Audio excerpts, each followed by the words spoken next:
يا جماعة لما تخش بالليل كده تطمن على ولادك، دول ولادي برضه. تمام.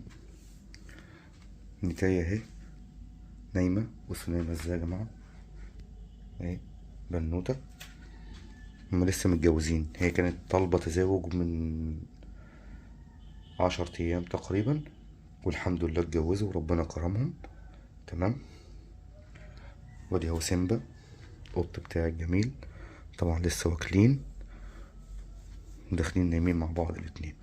ما شاء الله والله، تحس ان عصافير كناريا نايمين مع بعض وسط الحنية. شايفين الحنية يا جماعة؟ ده سيمبا القط بتاعي المؤدب ده، ان ده عنده كام يا جماعة؟ 13 سنة.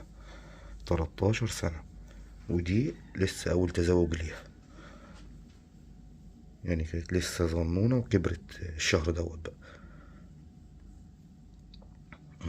النونة الصغنونة دي، فالحمد لله اتجوزوا، ربنا يكرمني بقى وتكون حملت يعني. مش عارفين الراجل الطيب العجوز دوت هيعرف يخليها تبقى ماما ولا مش هيعرف. فهم لسه تقريبا مخلصين تزاوج من 3 ايام، فكلوا لقيتهم دخلوا والله ناموا هنا لوحديهم، اقسم بالله على الكرسي بتاع الصالون، ناموا عليه لوحديهم جنب بعض كده. وبصوا هي رايحة في النوم خالص يا جماعة.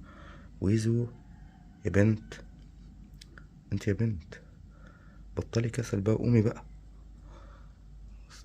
ايه، اصحي يلا، اصحي يا كسلانة. نايمة رايحة في النوم وهو رايح في النوم اهو.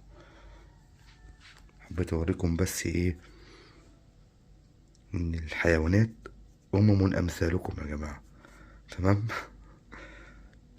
ادعولنا كده تكون حامل، ادعولنا.